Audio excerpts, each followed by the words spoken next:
good. All right. What is okay? First of all, you guys, McHenry looks like he's about to drive across the country transporting, goods from Walmart to from California to New Oh. Jersey. Uh, Oh. Xander Yeah. looks like he's literally like he's doing some sort of from podcast from planet Neptune. I love this. I love this. I'm looking just like I'm wearing just a blazer and I'm in my room and this is where we're starting from and I love it. Yeah. I love it. Do you always I love dress nice like that? Do you always dress nice? it. For Like shows like with a and related blazer? stuff, huh? Oh, or like what do you wear? What do you wear when you're not performing? Oh, just like Like when regular. you're not. Like I wear a lot of. I'm sorry. Go ahead. No, go ahead. I interrupted you. Go. Oh, just regular clothes. But like when I was doing shows or when I was you know, doing a podcast or whatever, I would try to. I don't know. Like remember that one time we wore stupid hats. We did some podcasts from the car. And we Yep. decided to wear dumb. I had this big like Dr. Seuss rave hat, and you had What like was some I cowboy wearing? hat on. That was the same. Remember that cop that showed up while we were Yeah. doing a live, and he just somebody called the police in my neighborhood, and yeah, a cop showed up, and he was literally on camera. This is all on camera. Yep. It's on. McHenry, what video was that? I don't remember the title of it, but Yeah. I'm sure I could. It might be hard to find because I don't remember the title, but you know. Yeah, it was. We were podcasting, and then and he was very nice. He just walked over and was like, "Hey, what you guys doing?" We're like, "Oh, we're doing a podcast." He was like, "Oh, okay," and he called me bro, and he got out of there, and I was just like, and I remember just like being that guy called. This is the first time I've ever been called bro by a cop, so I was like freaking out. I was like, this is awesome." Yeah, So and I had missed a court date. I had missed a court date and I might have had a warrant. I don't know, but I mean, he could have took me into jail. I think. oh wow, okay, yeah. But he didn't. He didn't take me to jail, so that's how I know he's a cool cop. Yeah, no, that guy was cool, man. Yeah. But yeah, I wore whatever, but I tried to look nice. I tried to look the part, and I'm not like trying to, put anybody down. You know my style, man. That's, Yeah. I'm just trying to like, cut through the tension and like get past the first step of, our initial awkward stage in the podcast. Yeah. I'm trying to get past those awkward moments. Well, But now you look fine, dude. A lot of times I'll wear a blazer, like even when I'm not making a video or nothing. Like I got a sequin blazer, a red one. I was walking the dog today, and a girl driving a Jeep passed me by, said, "Hey, I love the jacket," but she didn't stop or slow down. She was speeding, said it before she passed me, and then just kept going.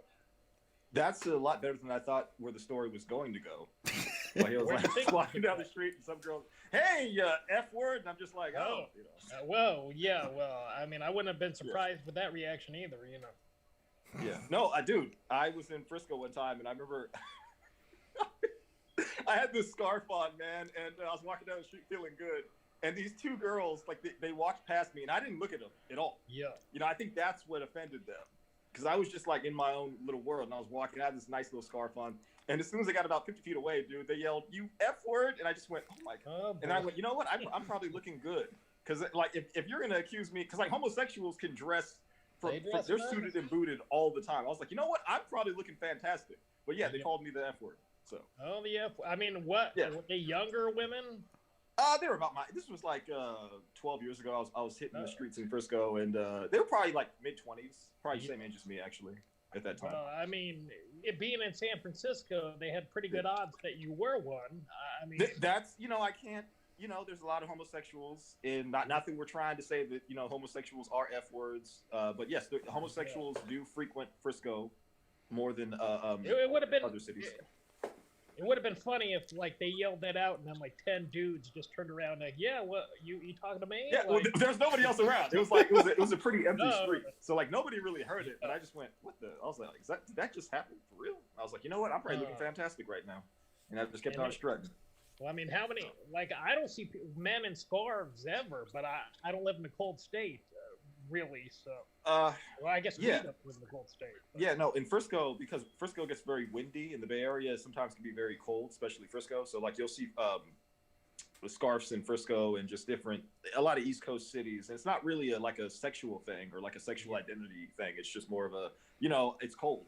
And also scarves, they used to be like men used to dress, bro. Like men used to take pride in their appearance. It wasn't a heterosexual thing or a gay thing. It was just men took pride in their appearance. But then when when more people started coming out of the closet, I think, and then you'd find straight men dressing identical to openly gay men, and then straight men went, "Oh my goodness, we have to change," because I don't want to be associated with this homosexual guy who dresses just like me. So I think straight men started lacking in their style a little bit to try and protect their sexual identity, which is ridiculous, but I think that's what happened. That is, that is weird. Like, have you ever seen like footage from like the early 1900s and everybody's in a nice suit and always wearing a top hat? Top hat. Yeah. Yeah. Men used to dress, bro. Like my grandfathers were like men of like style. They all were like, they wouldn't wear a hat in without being in the the only time they didn't have a hat on is when they were in the house. Like whenever they left the house, they were like suited and booted, man. Yeah. That was just how men got down. But I think as homosexuality started to become more prevalent, that's what hurt the styles and the trends. And then you found a lot of guys going, well, I'm not gay. I'm going to start dressing. I'm going to wear a t-shirt and jeans.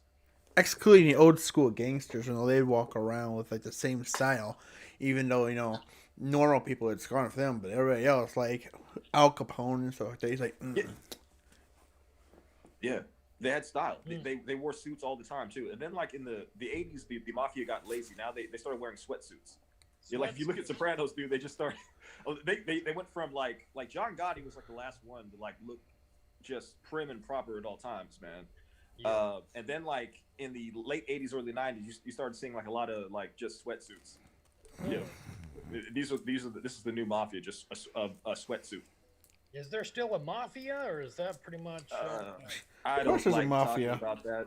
Oh, you don't want to... There's still a mafia out there. They're not as strong as they were in like they kind of got weaker in the 90s, but yeah, they're still there. People want to split off and do their own thing. And gun you down? You're afraid they're going to put a hit on you if they see this? Or no, I respect. I told a joke one time. I said the mafia went from being on top of the world to the world being on top of them. I said as I was walking, I was in some place.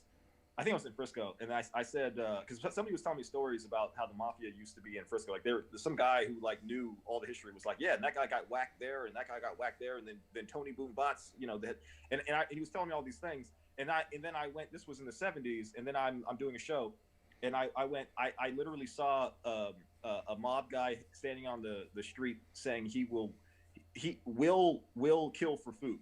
And I just, everybody started laughing because like the mafia is not as, they're not as mainstream as they used to be. They used to be like the most feared men on the planet. I don't like talking about it because I respect, that's your business. I don't have anything to do with it. I'm not going to put you in any negative light. So, but yeah. I see. They're going to hunt you down for this now. Dude, it'll probably be some guy's like grandson. Have you seen? Like, bro, like, look at Jersey Shore. I'm not even trying to talk trash. But, like, can you imagine Pauly D trying to shake somebody down? Hey, bro. You're 5 points behind me, bro. You said you had my money this week, bro. Hold on a second, bro. I got to use some spray tan, Just like, with his plucked eyebrows and that hair. And just like who's going to respect this guy? Like Sammy the Bull coming to you for money and Pauly D coming to you for money are going to have two different results. Yeah. Okay, you're gonna slap Pauly D in the face, and Sammy the Bull, you're gonna be like, Mr. Sammy, I will have your. I'm sorry. Like you'll square up, and you'll get him his money. So this is the difference between Italians of the '80s and Italians of like nowadays. Like they have a lot of, and they all a lot of them. God, I feel anybody in Jersey is gonna like punch me in the face now. I'm sorry, man. I'm just going, one of my friends is actually in Jersey, so we give them crap sometimes. Like, the worst thing you guys have over there is like suntan lotion. I mean, what you gonna do about it? Dude, it is what it is, man. I watched the Jersey Shore. I was the biggest fan. I wasn't the biggest fan, but I watched it. I think everybody watched the Jersey Shore. I didn't. I might have saw an episode or two, but like I wasn't heavily like that was during the phase of my life where I was very jealous of reality TV stars because I wanted to be famous and whatnot. So anything I watched, a movie, a reality show, was just a painful reminder that I didn't succeed like how they did. So I steered clear of all of it.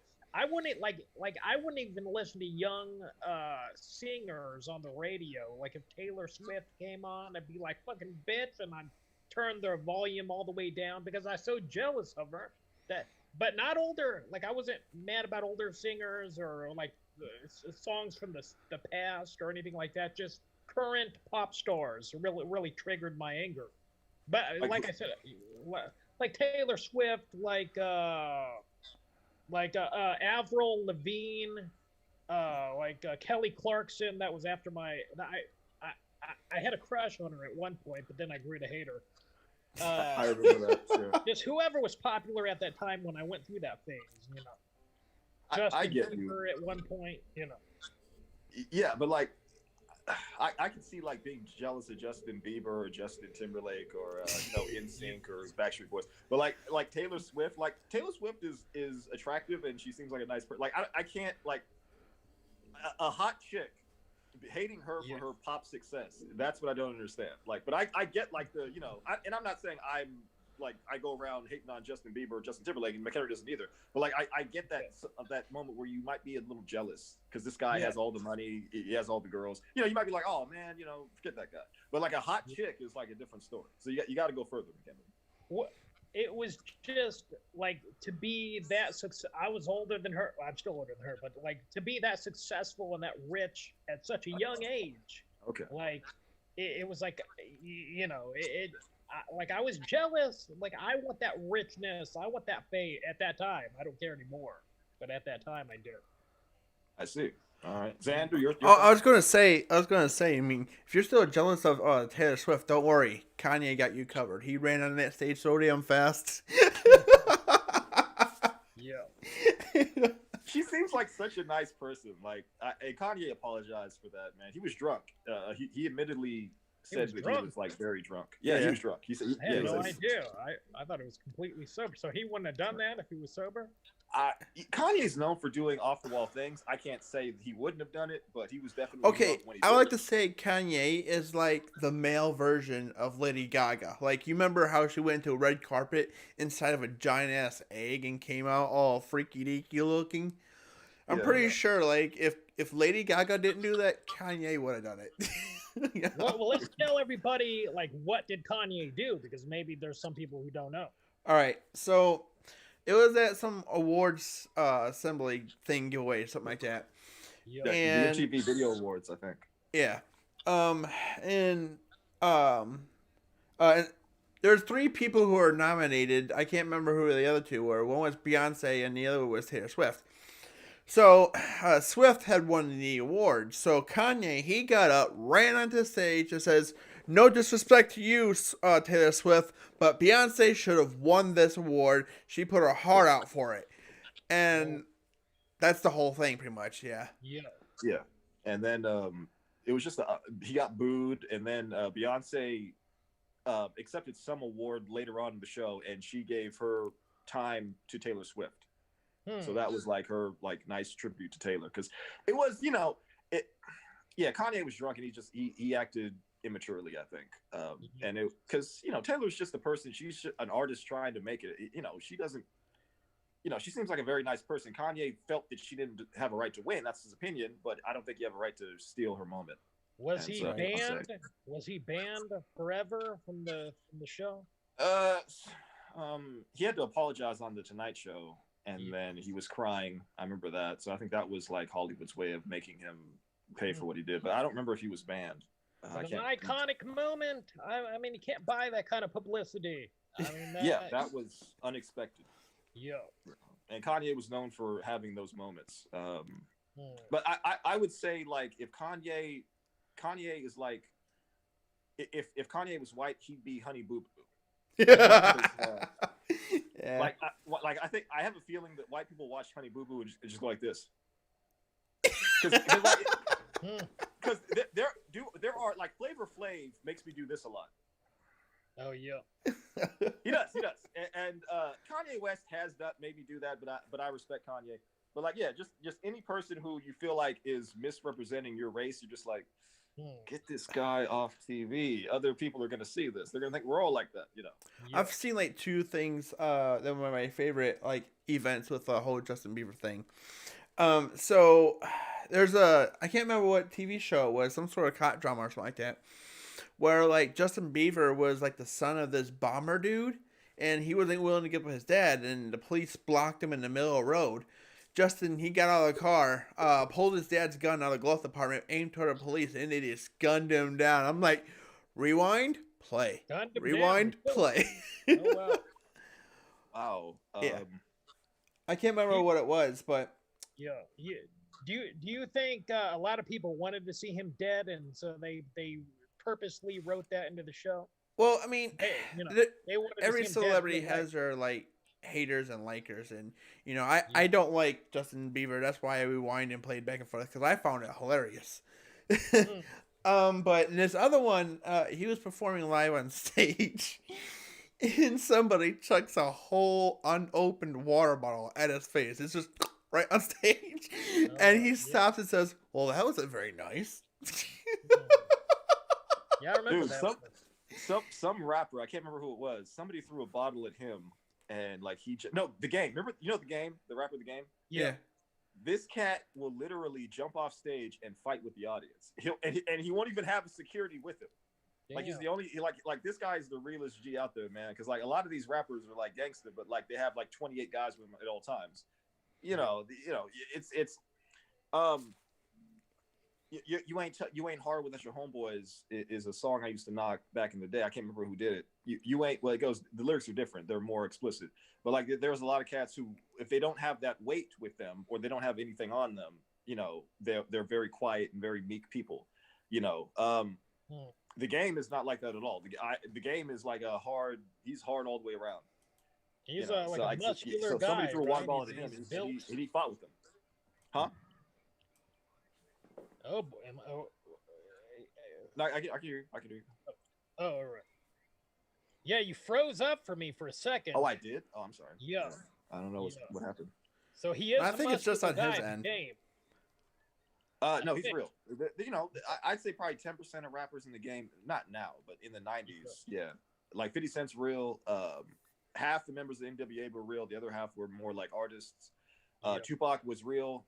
Snoop was real. Like, you got to do the research to find out who's real and who's not. And then, like, once you get fame, like, I think you have to have security around you just because of people. But you can always tell, like, who are the real ones versus the fake ones. Because, like, most rappers wouldn't jump off stage and fight somebody for throwing a bottle at them. But The Game did. Didn't he wait for security, dude? He just literally jumped out and just started fighting with somebody. Him and I think Akon. So these cats they're on another level. I'm not saying do that. I'm just saying that these cats are, that they don't care. They don't care about, whoever. They could have a knife, some sort of a stabbing weapon. I mean, they're not thinking. What if some guy, like, with clawed nails, reaches in and detaches his eyeball or something crazy? Right. He wasn't thinking about any of that. See, like, the Drake wouldn't jump off stage. Yeah. Drake probably doesn't, I'm not going to talk about Drake. But, like, yeah, no, Drake, if somebody threw a bottle at Drake, he'd probably just be like, he'd probably have the same Justin Bieber-ish reaction. Oh, that was uncalled for. Excuse me, sir. Stop the whole concert. Sir, we don't throw things. Okay? We don't throw things. One more time, I'm going to have my security guard take you out. Okay? Game would jump off stage. Akon would jump off stage. Just different people, rap is all inclusive now. It's not just hardcore rap. It's bigger than that now. But yeah, you're right. You can get beat up, you can get clawed, you can get stabbed, and honestly, you should wait for your security. Yeah, but they don't. Was Tupac really gangsta? Because I seen a video interview of him before he made it big, and he was kind of effeminate a little bit. I never saw this video. You never seen that? No, I never seen it either. Well, when we're done with this, I'll send you the link and you can see it. Okay. The only thing I No, know about Tupac is that like he founded Eminem with Dre, and you know, Tupac kind of taught Eminem everything he knows today, and that's the only thing I know. Yeah. Tupac was actually in the Bay Area in the early '90s, and so Yeah. like I heard stories about him that like people don't know about. He was never officially a gangster. He was tough. He was scrappy. He was hard. Yeah. You know, he was the real deal. He actually shot two guys before he became famous, and he was always around like thugs. Like he was always in the hood. Because he seemed like somebody in drama class or like a really nice guy, you know. No, well he went to a performance arts school. Oh, all right. And then like when he turned 18, he was in the Bay Area, and he was in Oakland, and he was also in I can't remember. It's another city that like is right near Oakland, but he was around gangsters the whole time. And then he got progressively harder, and then but he would, if you remember, he would make like political songs. But then when he went to jail, he got angry. And then he came out and he was beefing with Biggie. He was beefing with different East Coast rappers, and he turned into like super gangster, and he was going at everybody. But that's because of jail. Yeah. And he got sold out. And then he had Suge Knight, who we talked about last time, in his ear. And Suge Knight, Death Row was all about gangster rap. They had Snoop, Dre, Tupac, Corrupt, Daz, DJ Quick. You know, so they had all these hardcore gangster rappers. So Tupac fit in with that style, and he took it to another level. Do you think? But he was hard. He wasn't like he was gangster, but he wasn't like a Crip or a Blood, but he was definitely like he was gangster. Is there still gangster rap? Is that still a thing, or? Well, in my opinion, you know, it all depends on like how jealous the person is. You know, you got your mumble rap with the people who wants to take their microphones and just go ahead and eat the microphones and stuff like that. Yeah, see, like those are mumble raps who get jealous over the bigger people. So let's say DJ McMike comes out and everything, he's trying to get all big and he's eating the mic and everything like that. Then next thing you know it, he's sitting there firing off at like Snoop Dogg or Dre or Eminem or something like that. You know, like there was this one rapper, I can't remember who it was. He went back and forth with Eminem a bunch of times, and like this dude, he realized he done messed up, so he released a song apologizing to Eminem, and then Eminem turned right back around.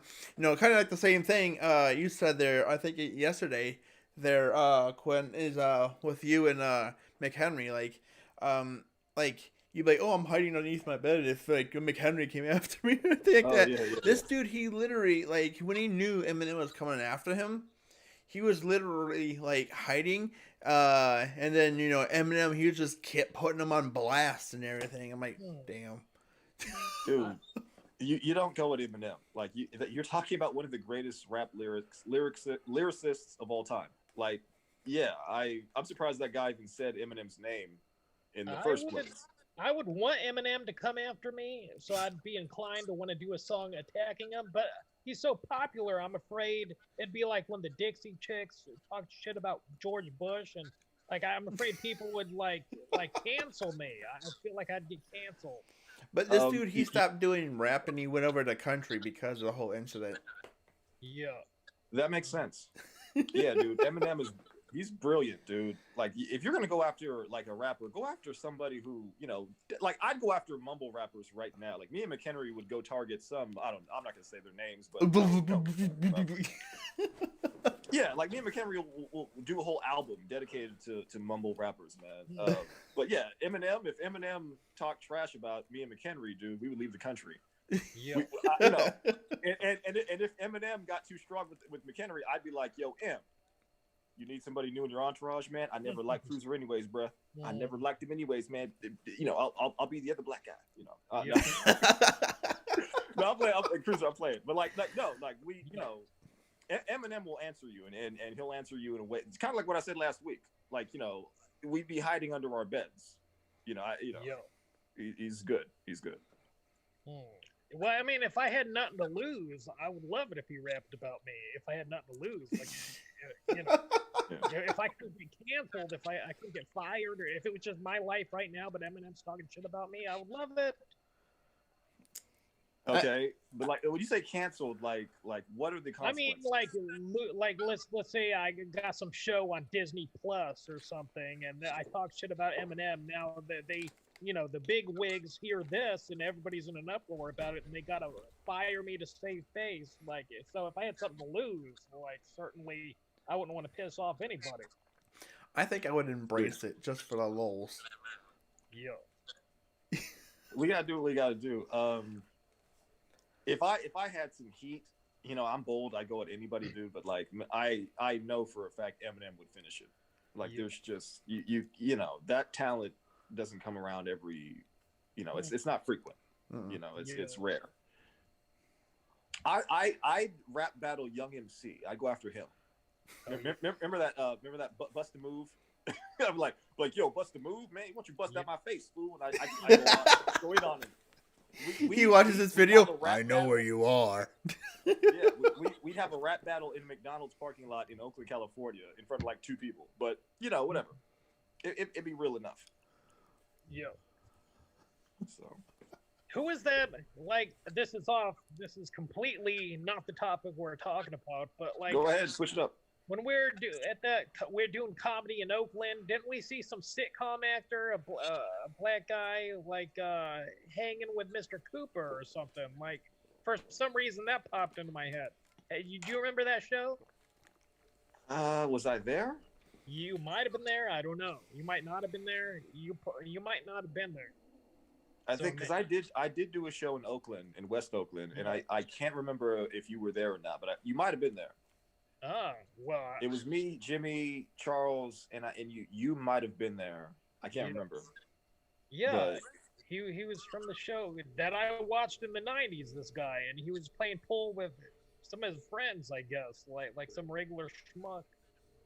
Like how far they had fallen, Yeah, I hear he just, he lives in Oakland. So you know who he is.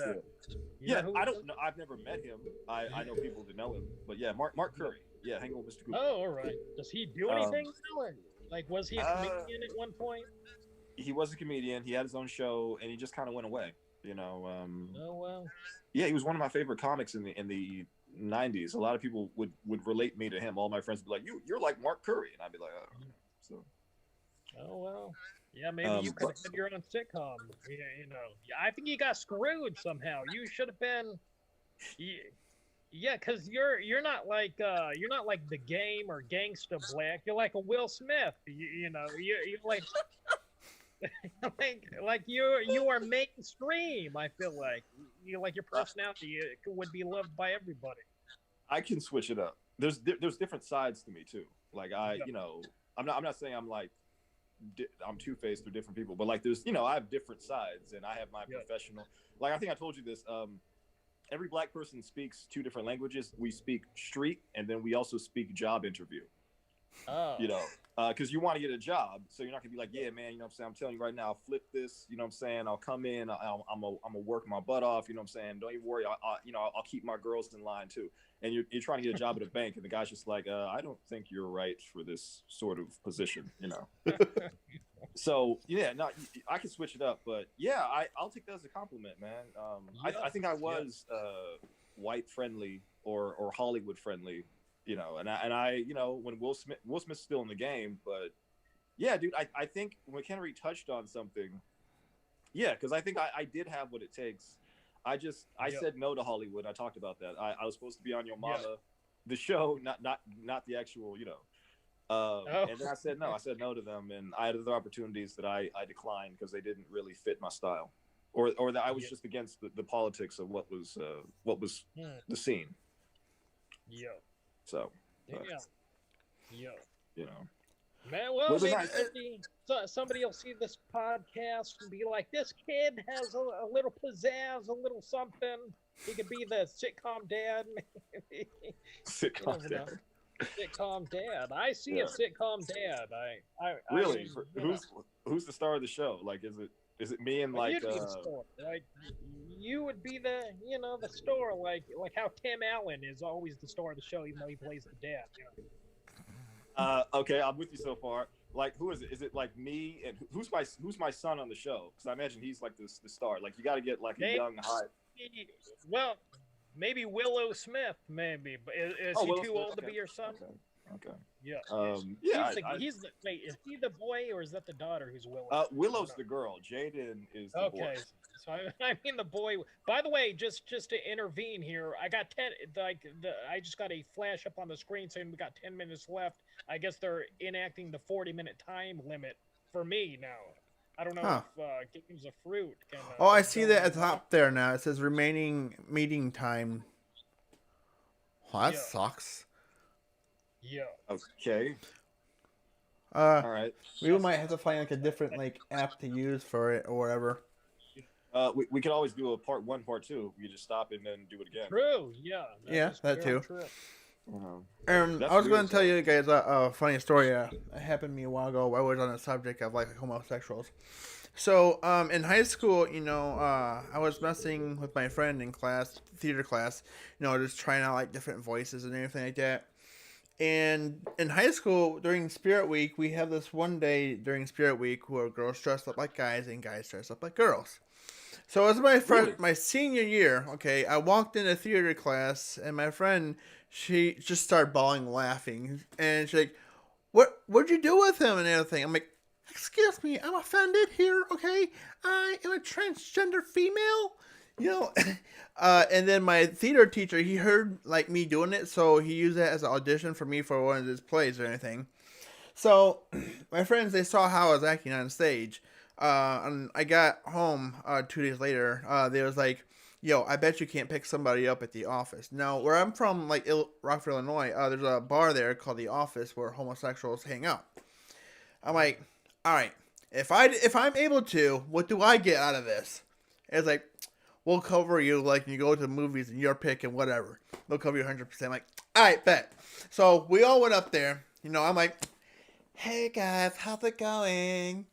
And I was trying my best, and I actually did pick somebody up. Now, he was not supposed to follow me. He was just supposed to follow me out of the bar just to prove I was able to do that. And my friend's like, "Oh my God." I'm like, "Yes, free movie time." I mean, I told the guy, it was just a dare and everything like that, and he was cool with it and everything. But I'm like, yes. Xander, so when you were trying to... Huh? Well, you go. What? No. You go first. Well, when you tried to pick him up, you became a flamboyant man at that point? Pretty much. Okay, so you were, like, you could have been you, and you might have done better. Like, you probably could have got anybody in the place. Like, I mean, I could have at the time, but I just thought about being more hilarious. I just walk in there and just have a good time. You should have filmed it. That would have been a yes, good I video. didn't have a camera at that time, but it was a good time. Question: What kind of pickup line did you use, Xander, if you remember? Like, "Hey boy, you got that good stick for me?"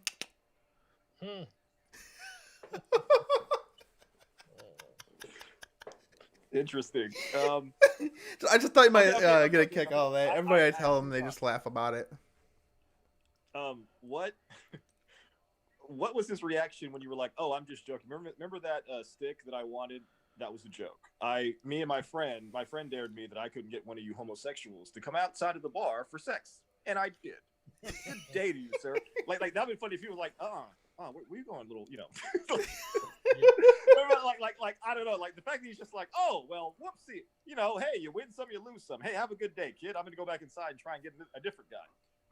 Like some guys might be like, "You know what? I came out I walked out of this bar with you with the intent to do something with you. Now we're gonna do it. Now what would you have done if you would have been like, all right, no, young man,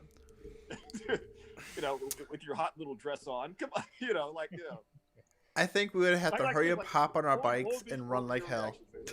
Huh? I think we would have had to hop on our bikes and run like hell to places where cars can't go. That's a good idea. Yeah.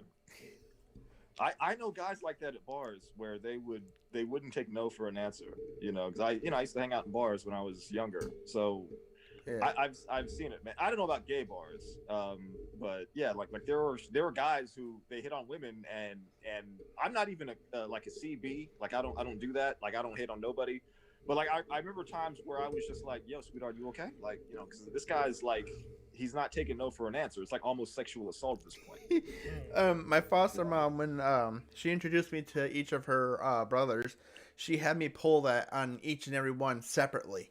So we went to one of her brother's place, and I started doing a feeling on the shoulder down to the arm thing, and her brother's like, "Dude." And then she told me just do it for like 10 minutes. So I did a full 10 minutes, and then like, we're just screwing with you, bro. So he encouraged me to do it to his brothers, which it was a big hilarious thing. Weren't you afraid of getting beat up? Oh boy, I'd be afraid to get my ass whooped. No, my foster mom and her brothers, they said if people started swinging, they'd jump in and be like, hey, it's just calm down and everything. So Yeah. That's good, man. Yeah, no, I used to do pranks like that all the time, man. I don't remember them now. I like blocked out a lot of memories, dude. Like that's why like I don't have a lot of stories really. It's because I blocked out a lot of memories. I got a story. Like, hopefully we've got time. I was in a like this was when I went to Hollywood in a schizophrenic, delusional state where I thought it was famous and that I was being surveilled for a TV show, a reality show, and I decided I'd make the show more entertaining by going to the grocery store and hitting on men. Because I had already tried hitting on a bunch of women, and of course I got rejected by all of them. So I thought, well, this will be an intriguing idea for the show. And then I went and started, and I went to this one real tall guy in a muscular, like muscle shirt, and he looked. I approached him, and he looked at me like he bowed up, like is it like he thought I was gonna like try to fight him or just talk shit to him. And then I said, "Hey, you're sexy." And then he flashed. Oh, he got very happy and he had a smile and he changed his whole demeanor. He was like, he wasn't gay, but he was very flattered by my approach. Okay. Wait. Okay, that doesn't sound. We have to pick this apart. All right. So a non-gay guy is approached by you, and at first he's defensive, and then like when you say you're very sexy, he then does this. Oh, so, well, hello there, young man. I'm not gay myself, but thank you for the compliment. Dude, you understand that like 95% of heterosexual guys are going to have a very different reaction under those circumstances. Well, I'm sure they would, but I mean, are you sure he wasn't gay? Are you sure he really wasn't gay? I'm sure because he did decline my offer, but like, dude, if some guy walked wait. and said, "Hey man, I think you're very sexy," I'd be like, thank you, but I'm not. Excuse me. Like I'd be like, thank you very much, but I would be like, oh well, thank you. You made my day, young man. I green is definitely my color. I'm gonna wear it more often. Yeah. So young men like you approach me and talk about how sexy I am. You have a good day. I'm not gonna. I'm gonna be like, oh, thank you. Excuse me. I'm a very heterosexual man. Excuse me. Thank you. Well, it's not like we're in Texas. I mean, we're in Los Angeles. I'm sure there's a lot of homosexuals there that live there. I know it's not San Francisco, but nevertheless. No, there are homosexuals everywhere. What I'm saying is like a straight guy who identifies as straight, responding with flattery to you saying he's very sexy. That's well, I mean, most not straight everybody guys wouldn't react like that. Not everybody's going to want to get violent. Some people do take it as, oh well, at least somebody's finding me, physically attractive. I mean, just around different men. Would you get mad if a guy hit on you? Would you get mad at them and want to fight them, or would you be like, no, it's not mad. I'm just like I'm not okay. McHenry, there's a difference between me going. Me going, man, get out of my face, man. I'll fight you right now, fool. I'm done time. I'm playing. And me going, oh my goodness, thank you. Yeah. There's got to be a middle there somewhere where I'm just like, oh, thank you, but I'm not. I'm a homosexual. I'm a excuse me. I'm a heterosexual. I'm not really interested.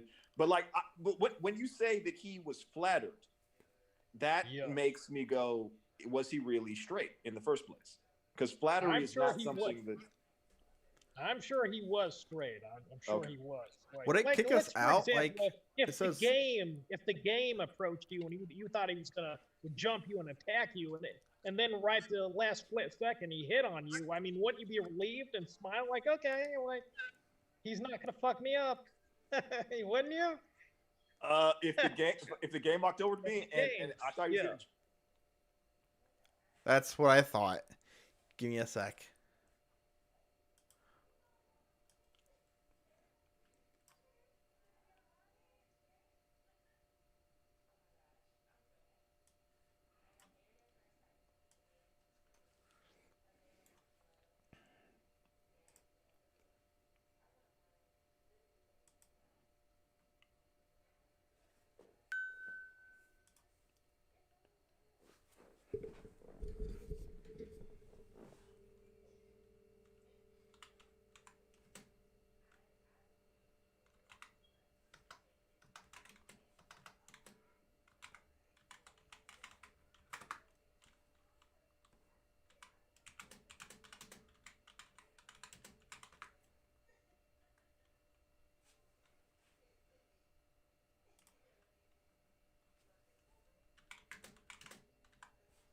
Give me 1 second.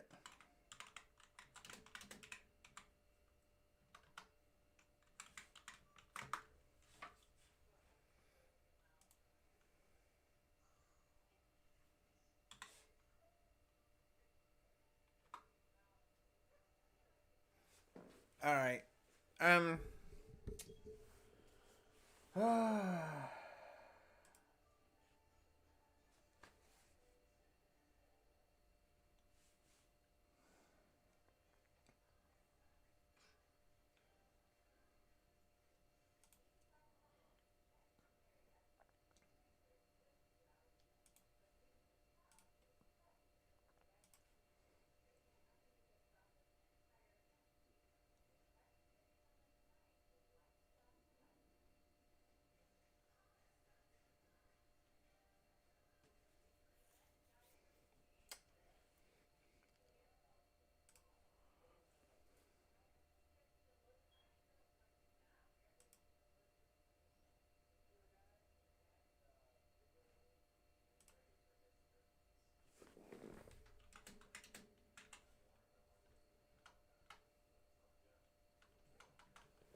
I'm just waiting for Cruiser here.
Yep.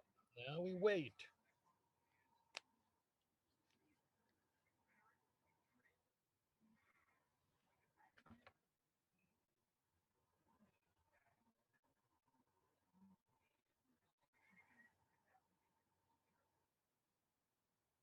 Uh, I don't know. I don't know, but I know you can have unlimited one-on-one meetings, as many as you'd like, for the maximum duration of 24 hours. I think it's when it's a group of people, that's when they limit it to 40 minutes. So they made it free because of the pandemic. That's why they initially made it as long as you want, and now they took it away just recently. So, but we can do 2 parts each time. It doesn't really matter.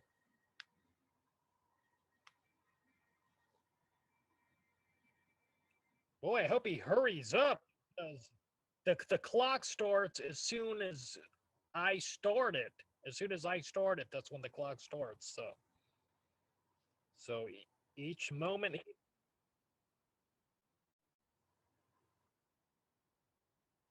a clock. I don't know. I like, yeah, me. Yeah, I think it's because he's on his phone. Here he is. All right, now we can get to business.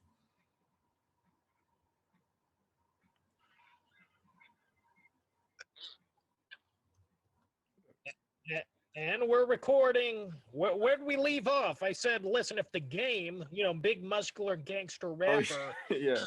approached you in a grocery store and you thought he was going to pick a fight with you or, throw down, want to throw hands. And then at the last split second, he starts hitting on you and telling you you look nice. Like, how would you react? Okay. If the game approached me like that, I would be like, Yeah, yeah, yeah, man, excuse me. I'd be like, thank you, but excuse me. Like, you gotta understand, yeah, it's like, there's a cultural difference. Okay, one, have you noticed how yeah. there's more black gay gangsters or gangsters-ish gay guys than there like are white like tough guys? Have you noticed that? Have you ever seen Uh, because I there don't there know. are I guess I the didn't notice. okay. Well, in the black community, there are like flamboyantly RuPaul type gay guys, and then there are like hardcore like gangster homo. I don't want to use that term. I used to do a joke about like gay gangsters, and I did it for a long time. It would always kill, and it was Yeah. inspired by true events. I actually was around guys who were trying to hang out with me, and whatever.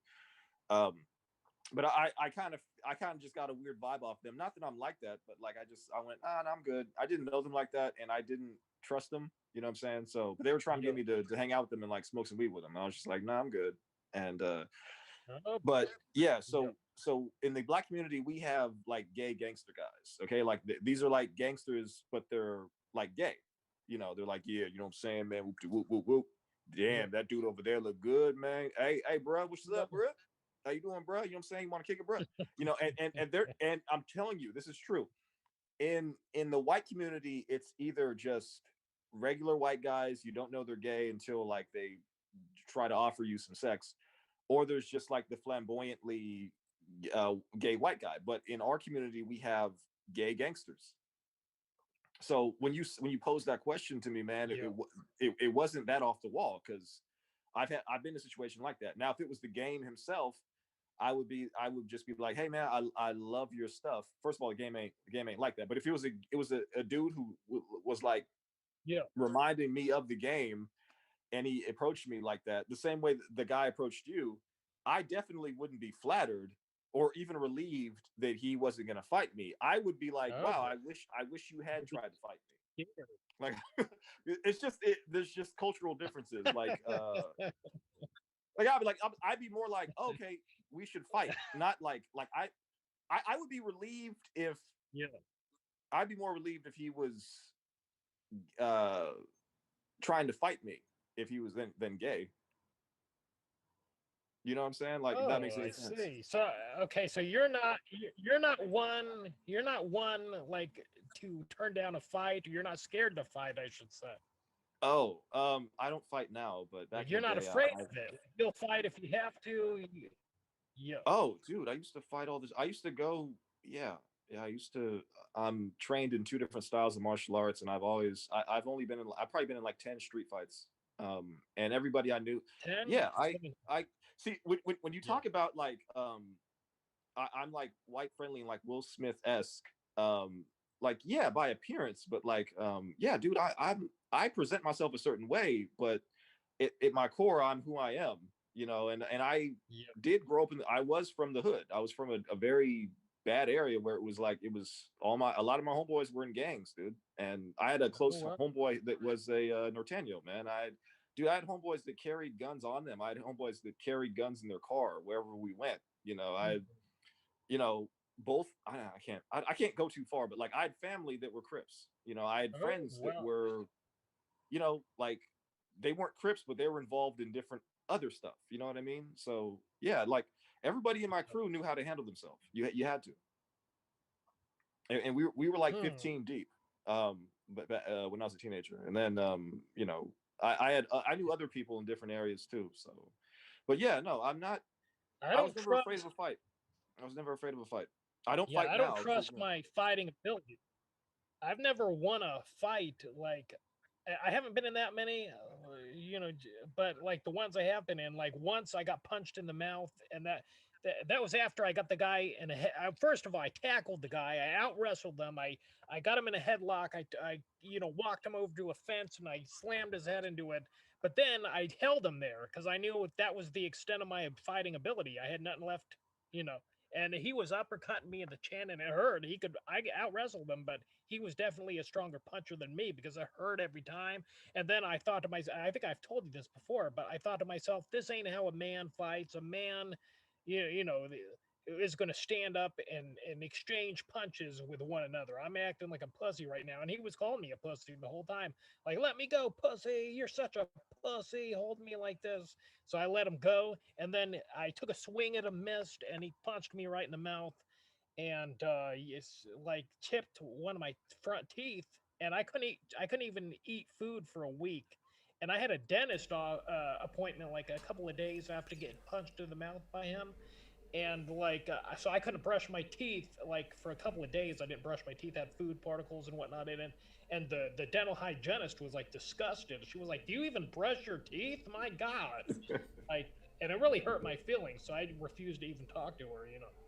yeah, I get all that. No, not everybody's made like that. Like there are people for different you know, different scenarios in life. Everybody's different. Um, I was just, you know, I'm a 6'6" black dude, and my brothers were into martial arts, and you know, they had homeboys that just showed me different stuff, and I took Aikido. I'm a middle belt in Aikido, and Oh well. I'm proficient in a certain style of kung fu. It's very underground. It's called 52 blocks. Um, Yeah. it's like boxing and kung fu immersed, and it's just different. Look it up on YouTube. I could teach it actually, but I Oh haven't well. practiced anything in 5 years. Um, Yeah. and then like just coming from where I come from, man, it's like dude, we were fighting all the time. Not a lot of people wanted to fight me because of my size, but when they did, like, I'll open up to you, dude. I'm 6'6", but I'm like lean. I'm built like a basketball player, you know. Yeah. But four of my fights were against heavyweights. Oh Okay, well. I fought. Um, remember that story I told about that Suge Knight looking guy who was like 6'6", 300 pounds last week on the different podcast? Yeah. Yeah. I actually, that was my demographic. Those were the guys I fought because like most guys that weren't ridiculously big didn't want to fight me. And Hmm. not that, you know, and also like I didn't go around trying to fight people, but like whenever somebody stood up to me or tried to like engage with me or hate on me to the point where I had to get down with them, it was always guys who were 6'5" and 240 pounds. The last guy I fought was 5 years ago, and he was a bodybuilder. Do you know who Czech Congo is? Yeah. The Yeah, MMA this guy. guy. Yeah, this guy was built like Czech Congo. Wow. Virtually, and I'm not exaggerating, virtually identical to Czech Congo. He was a dark-skinned, bald black dude who was about 6'4", 240 pounds. Same exact build. Same exact build as Czech Congo. Now the thing was, he didn't have Czech Congo's fighting skills. Otherwise, I wouldn't be here today. you know, but because Czech Congo he's a professional fighter. The guy would destroy me. You know, but this guy who had his body was just a guy who liked to lift weights and look good for the ladies. Yeah. So I talked about that fight on a different podcast. I don't want to go back into it, but you know, that was my demographic. I won the fight. That was my last fight.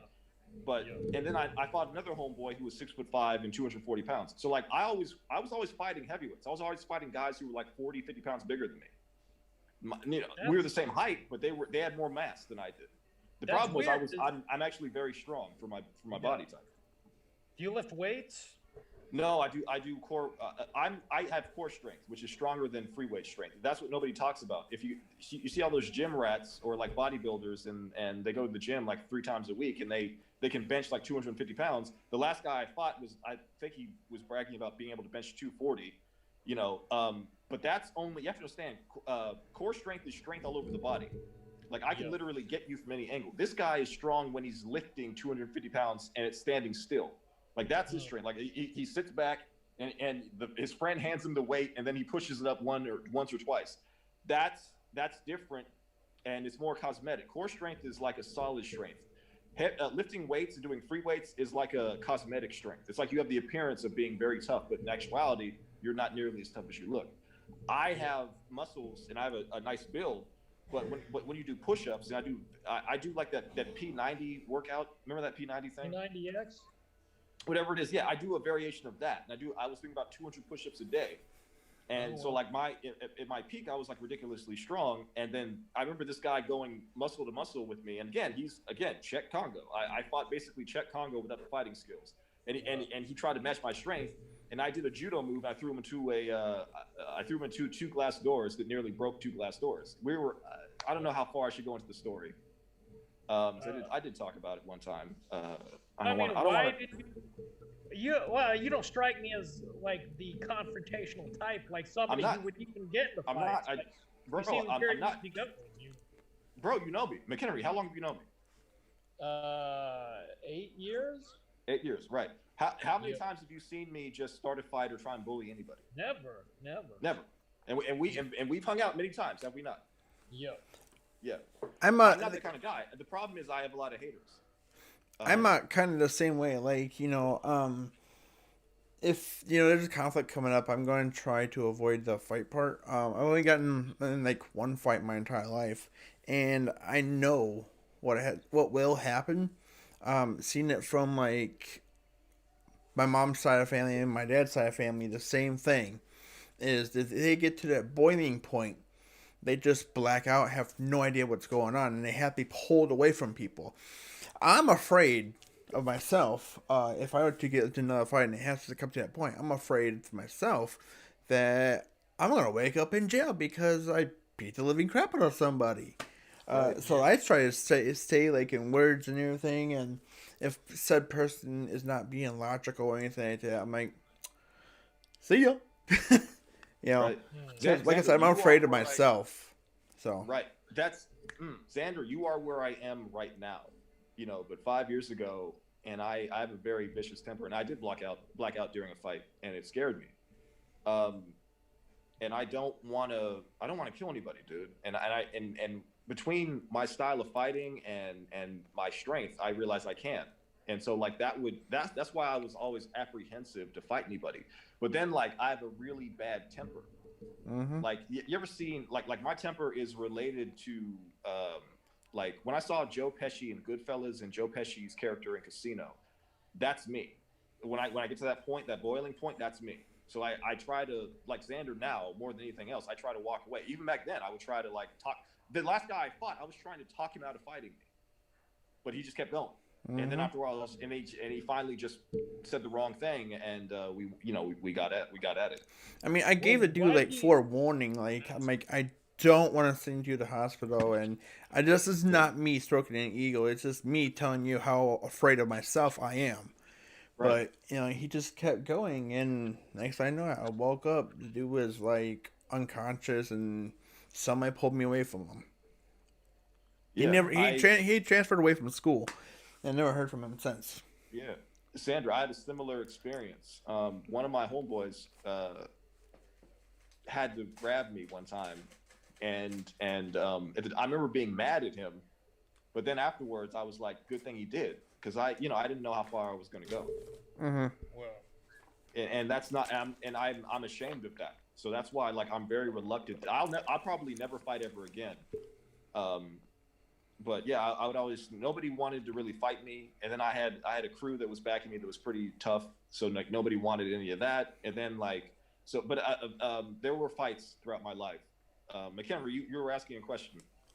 oh, I was gonna say, like, what initiated that fight you were talking about? Like The last one, I did a Dirty Dowdy podcast and I talked about it. Actually, my homeboy talked about it. It's at 50. It starts at 55 minutes, I think.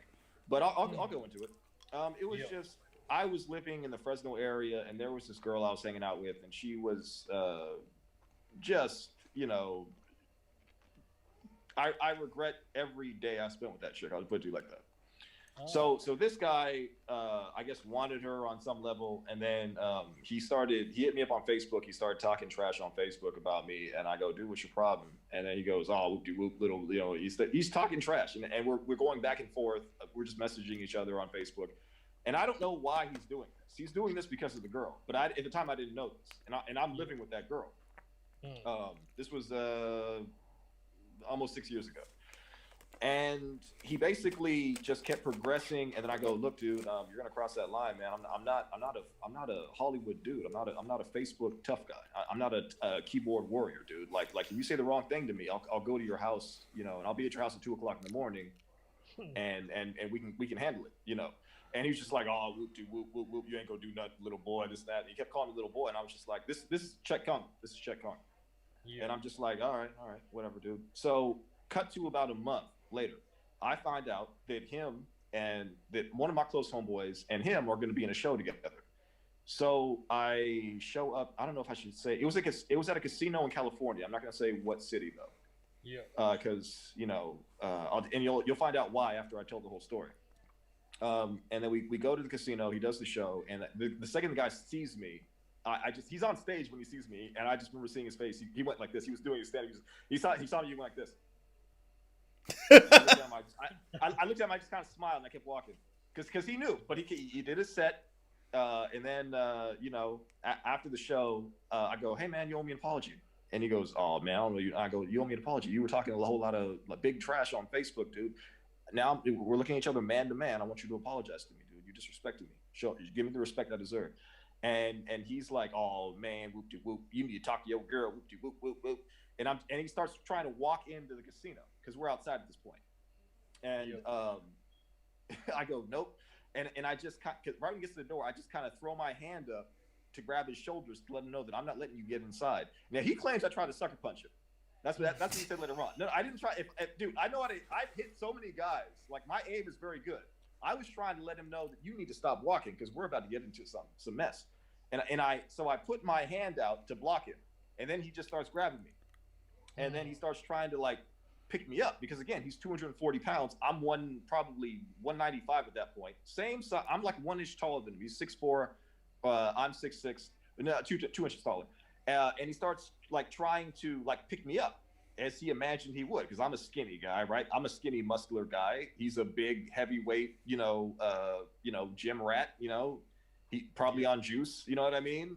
Czech Congo style. And I'm just like, nope. And I grab him and I do a reverse judo throw, and I throw him into the glass doors. And then he tries to pick me up again, and I feel what way he's trying to pick me up, and I just push my weight in that same direction. So I use his own, again, I did another judo throw, and it was these two tall 12-foot glass doors. I nearly broke them. Now, security is in the inside. Security came over and locked the doors. Security of the casino. There's about 3 or 4 guys. They came out to lock the doors so that me and it was like King Kong versus Godzilla. And they didn't, ordinarily, security will break up the fight. They didn't want it. They saw his size. They saw what I was doing to him. They didn't want to even try to break up the fight. So they locked the doors, and we go at it, and you know, I hit him a couple times. I don't want to say everything I did because I don't want people to know that side of me. But I was dominating the fight. He hit me one time in the head, and I just remember going like this, going, "Oh, good," you know, like just thank you. You know, just to remind me what I'm in. You know what I mean? Because it was just you know, he was just aggressively hugging me, and I kept just like, you know, throwing him on the ground and throwing him around like he was a rag doll. This is a guy who's like by any estimate. This guy should have whooped me. Like there's no reason I should have dominated the fight. Again, he was a gym rat and I had horse training, and I know how to fight. The fight ended with me dropping an elbow on him, and then I remember seeing his face, and then I don't think he had ever had anybody hit him like that. And I just remember I didn't knock him out, which I'm still at the time I regretted. But then like when I dropped the elbow on him, he said, "All right, back up, so we can really go." And then the second I back up to give him space, because he's against the wall. He runs back in the casino. He runs into the doors of the casino, and then I go, oh man, and the fight's over, and then I try to get out of there because I think somebody called the cops.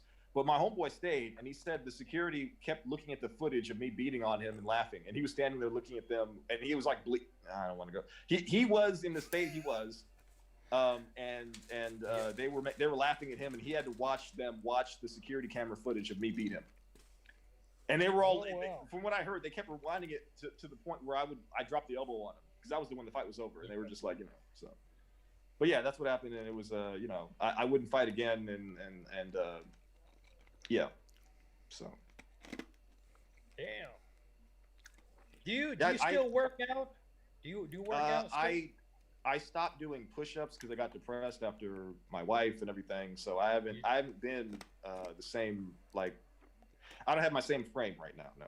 Oh, all right. I used to when I was working at Walmart, dude. I used to walk into the place, and then sometimes I would whenever there was a customer who was getting a little, you know, belligerent or whatever, dude. I wouldn't say anything, but I would sometimes just and I'm not proud of this. I would just like kind of flex on them. Like I would like literally like take off my shirt and just kind of let them see it, and then like 90% of the time they just go like this. Well, sir, all I want is that lawnmower over there. And I'd be like, oh, okay, you want the lawnmower? And they'd be like, oh, yes, I just want that. I'm like, okay, let me get that for you. Because I couldn't, you know, I'm not going to be at work trying to fight somebody. And I'm a peaceful guy in general. So I'd show them what they would be fighting against, and they would honestly back down. Damn. But yeah, I can't believe I never told you that, dude. I know things about, I'm a middle belt in Aikido, and I'm probably a black belt at 52 blocks. We don't go by the belt system, but I've trained to the point where I could teach 52 blocks. And look it up. 52 blocks, if you ever get a chance. It's interesting fighting style. Some people in MMA use it to this day, but it's just certain things. Anyway, I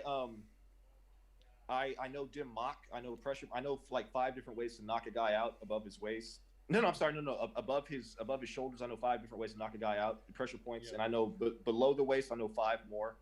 My brother hung out with. My brother had a homeboy that was my homeboy was a master at Aikido. My brother had a homeboy that was a master at Hawaiian Kempo. So like these were my brother Keith. I shouldn't say his name. My brother, he did martial arts. He used to be bodyguard. He used to be a bodyguard for drug dealers. So he's like well immersed in fighting. And these guys would show me things like bar brawlers. I would hang out in bars. They would just show me different techniques because they liked me. So like they showed me all these like fighting secrets that most people they'll either never learn or you have to be in martial arts like 7-8 years before you learn these techniques. They liked me and they would just show them to me. So I know I have a understanding of pressure points, which is just the science of the body. I know where to hit a guy to put him down quick. Like there's no reason I should ever lose a fight. And yeah, so I can't use any of it because some of them you can kill some of these techniques are you can hurt somebody very seriously with these techniques. But yeah, I know all that stuff. I just don't talk about it. Yeah. And your strength training was just 200 sit-ups or push-ups a day? It was various types of push-ups. But yeah, my course. Do you know? I was at Walmart, and part of my job was to do carryouts. Have you ever seen those 21-foot Doughboy swimming pools? Yeah. In the box. Yeah. Like those 22-foot, the 20-foot ones. The above ground, like. Yeah, the above ground, yeah. Yeah. Yeah, I would put those in people's car by myself. That's how strong I Damn. am. And you know those Blackstone grills? They're like ridiculously heavy. The box Yeah. they come in, because I was in garden at Walmart for like 3 years, so Okay. I would also do carry-outs. Oh. So basically, I would pick these. I would just I would amaze people with my strength all the time, and I didn't think anything of it. But like, yeah, nobody. I remember my coworkers just looking at me sometimes because I was just doing things that took two of them to do, and I would do it by myself like it was nothing. So like, yeah, I've always been naturally strong. My mother told me that when I was a kid. I thought she was joking because you know moms just kind of hype you up sometimes. Yep. But I remember she said I was just a muscular baby, and I would laugh. And then I remember looking at a picture of me when I was 4 years old. I had the same muscle definition I have now, and that was it without even working out. So I've always been naturally strong. Well, what happened with Walmart? Like, do you not want to say? Like, why don't you still work there? After my wife died, I got depressed, and I was still going to work, and I was still doing my job, but I started calling in sick too many times. There was other stuff that, like, I had a few managers that were coming after me, but for the most part, on paper, it was because I called in sick too many times, and they would have never.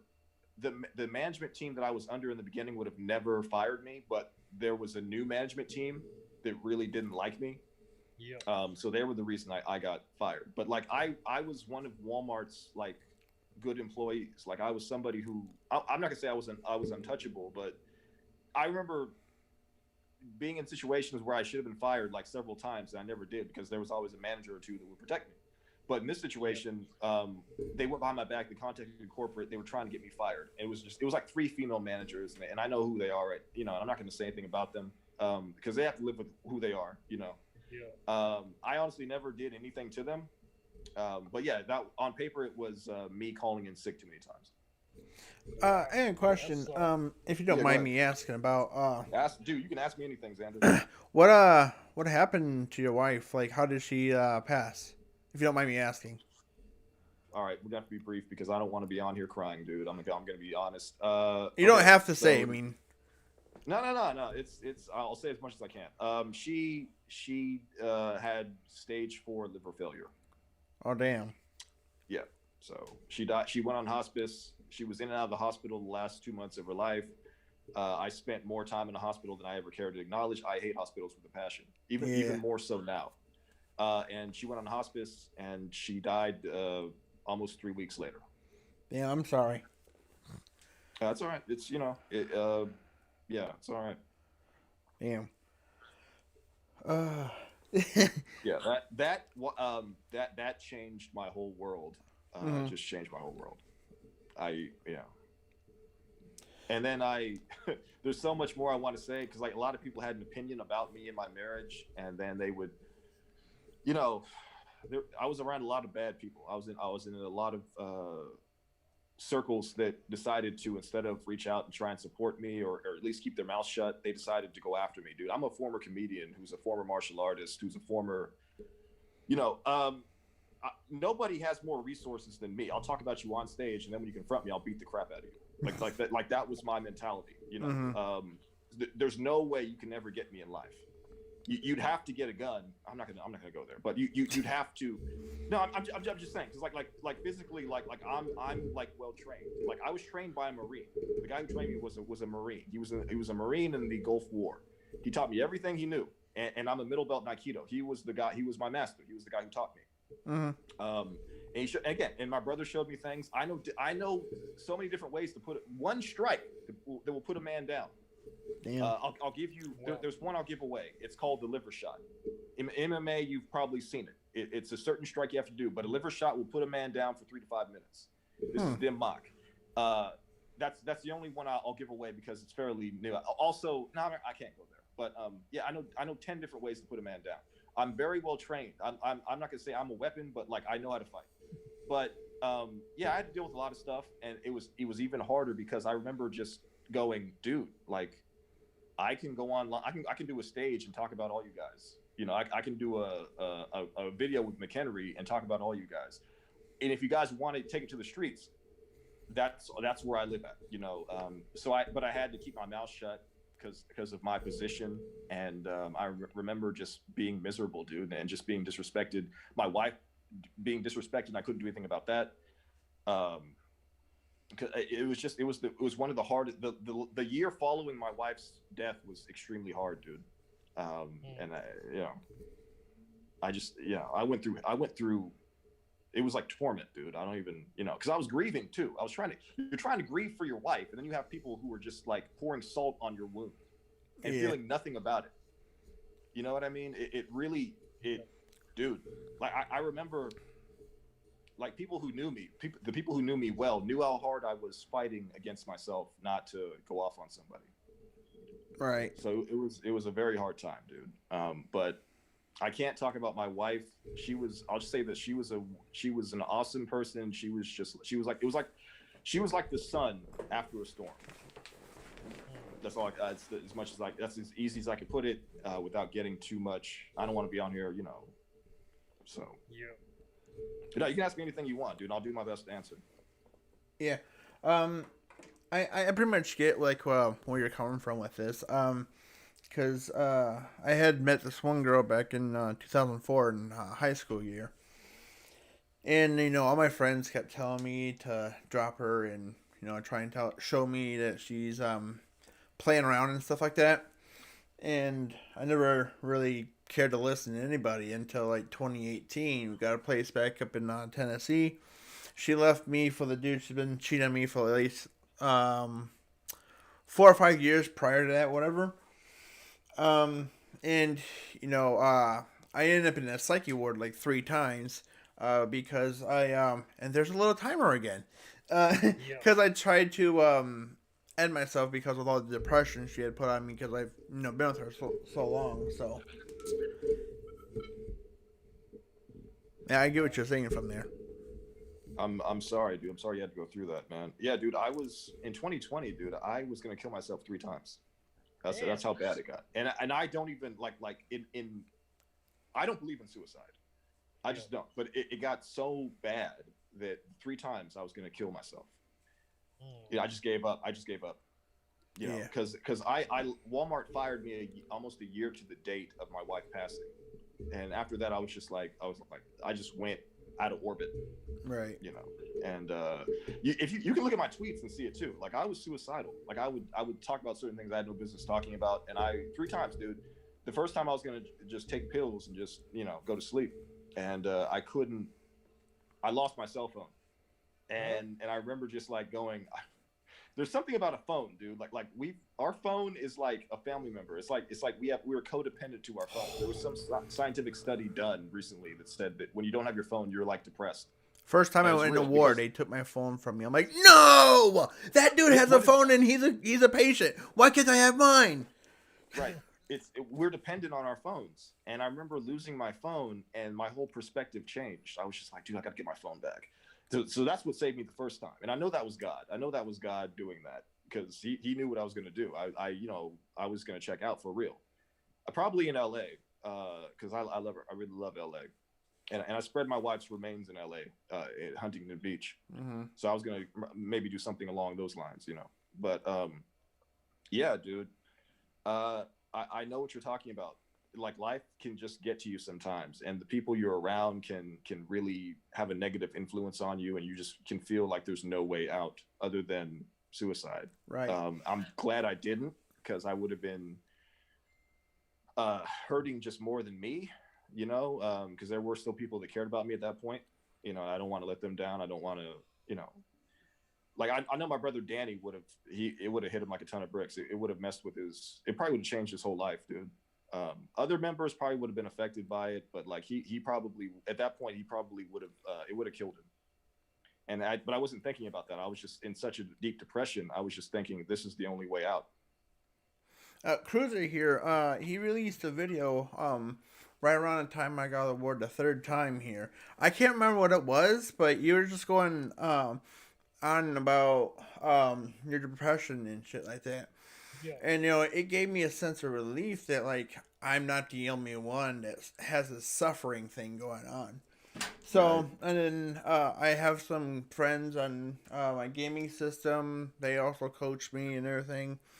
But my sisters and my blood family and my foster parents, they were nowhere to be seen or heard from. You know, 3 months went by after the third time I got out. Like, oh, we didn't know you were out. Oh, but you know, people over in New York, you know, all different places all over the U.S. know that I'm out. But you're my family. You didn't know how? Right. Nah, dude, your family can disappoint you sometimes. I'm not gonna go any further than that. But yes, disagreements, long-term beefs that are never really resolved. People coming into the family, they can create barriers between family, and you can have yourself, you know, you can be in a situation where you don't even want to see your family because you don't want to be around that negative, toxic environment. You don't want to hear things that are going to rip you to shreds. You don't want to share old memories that were good for them but bad for you. And there's so many variables to that. That's what my foster mom is on about all the time. I try to talk to her, but then I feel like she turns around saying, "Oh, well, that's just this and that," and I'm like, "No, this is not how it is." Yeah, dude. I think mothers like to rewrite history. You know, fathers not so much. Your dad will be like, you know what, I messed up. Hey, what are you gonna do? But your mother will she'll try to change what you remember. She'll be like, oh no, that didn't happen. It's like the mother's trick. You know what I mean? Right. You know, I'm not gonna talk about my mom. You know, I think she did the best she could. You know, and nobody's perfect. Right. 1 second. Yeah, I know. Thanks, fams. You and Fade have been there the longest more than everybody else. So, all right, go ahead. Back to what you're saying. I was talking to my moderator on the YouTube. Oh, what happened? I was telling you about the story and everything, and my one of my moderators, he says, you got me and Fade. I'm like, yep. Oh, that's cool, man. Yeah. Hey, tell him I said what's up, dude. Yeah. Yeah. That's cool, man. That's what I love, dude. When people just show love because they care. Like, yeah, dude, family isn't always about blood. You know, sometimes family is just a close bond. The people who care about you and the people you care about. That's why I've grown to learn that, because the saying, you know, blood's thicker than water. I'm like, excuse me, my water is thicker than their blood. Right. In some cases, it is, man. You know, I hate to say it, but yeah, it is. It is like that. Yes. You know, I don't want to bring it down. Like, wow, we really turned a corner. Let's try and pep this thing up. Yeah. You know, it's getting close to the half an hour mark there. How much time do we have left? It's now at 1:23, and then the little weird timer at the top says 3 minutes. Okay. Yeah, 3.5 minutes. Yeah. Right. Good that we got a countdown. I didn't see that the last time. I still don't see anything. I'm taking your guys' word for it. Yeah, I was going to ask, since Quinn doesn't have a computer, is he able to host it? Maybe better for me and Cruiser? No, you can only host it from a computer. Oh, okay. A laptop or a desktop, you know. Oh, okay. And plus, yeah, I'm on my phone. If you were to upload it, I would have no way of getting that video to put it up on my channel. Right. Yeah. Me and my friend were trying to film a sketch, and yeah, you need a laptop for that because we were going to record it, and yeah. So I found out you can't record a long time ago. I guess I forgot or whatever. But I have a quick question there. I use OBS to record and stream my PC stuff. Have you looked into that or no? Me? Yeah. I mean, I know what it is, but I don't think I know how to use it. I've tried downloading it. I don't know. I'm not computer savvy, so. Yeah. I mean, if you ever want to relook into that and find other options of the meeting thing, because this stupid timer up there. Oh yeah. I'll help you out if you want. All right. Yeah. So. Just gotta learn how to use it, you know. I'll teach you. Like, okay, most of my friends, they come to me for like tech support because they don't want to go to the real tech support company. And on OBS, you can add people to the thing. Well, okay, like the this. OBS, you're just recording your screen. And you can also have it set to record a section of an application.